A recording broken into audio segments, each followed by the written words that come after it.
You go to bed one night with a sore throat. Then you wake up the following morning and find yourself unable to hear. Often seen as something that starts to go as you're getting old, a loss of hearing can affect anyone for a number of reasons. With 1 in 6 people in the UK now suffering with some form of hearing loss, it's a problem on the rise. Offering a supporting hand are a group of lip-reading teachers helping develop a new way of communicating. Maggie Short is the chair of ATLA and leads classes at the Portsmouth Study Centre. She told me about how these sessions can restore quality of life to someone suffering with impaired hearing. The great advantage of these sort of sessions, as well as the skills, the theory of lip reading, the coping, the communication strategies, the benefits of being with other people who are having the same day-to-day difficulties are immense. Quite often when people come to start a session, quite often it's taking a lot of courage to do that because they've already started to lose confidence, they've already become isolated. So it takes quite a bit of courage to come along.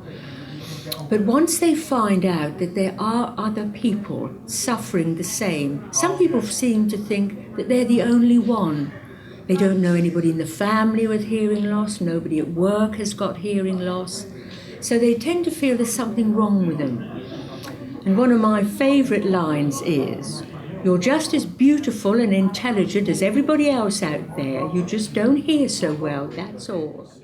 Emma began losing her hearing during her early 30s, around the time she had her second child. She was diagnosed with an inner ear condition called Meniere's disease. She told me about the feelings of isolation that she faces. When it started, it was just an inconvenience, really. It was annoying, and I had good days and bad days. Part of my symptoms are that it changes on a day-to-day basis. I think the problem I'm having now is much more specific, and I'm actually finding I'm having to force myself to go out to social situations that I really don't feel comfortable with because I know that I won't be able to hear. And that's really, really hard. I think also at home, my husband's brilliant, tries to be very sympathetic. You can see when he says something 3 times before I hear it, he starts to feel annoyed about it, or frustrated about it. But he's good.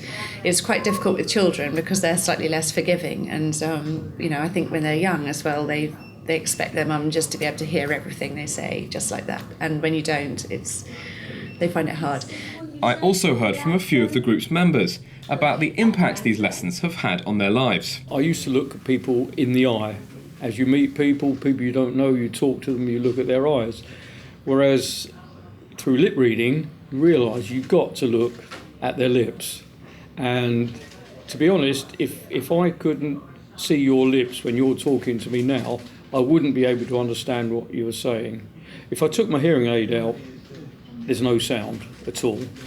With them in, I can hear voices and sounds, but if your lips are covered, then like this, then I wouldn't be able to hear you.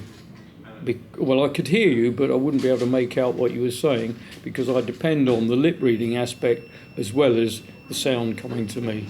So combine the two and I get the picture. Maggie's very clear and concise. She puts over that she structures her lessons to cover specific topics within the lip reading. Context, prior knowledge, because we rely on that quite a lot, don't we? As to how we cope. And it's a coping strategy, that's what it is.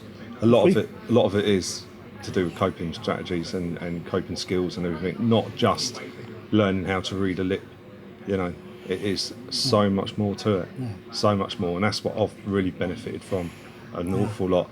It's things like just learning how to let go. So if you're not picking up a conversation, if a group of mates or a group at work or whatever, it used to kind of be a case of what was that, what'd you say, and it used to kind of wind you up a little bit in a way, because you just miss, a bit more frustrated. Learn to let that go, and I just don't bother no more. It's like, well, if it's that important, you're usually pretty good. And we'll say, oh, that was this or that was that, and actually bring you into it if it's important. If it's nothing, you just learn to let stuff go. It's really good. Ben Trepess for Solent News Now. shepherd's pies.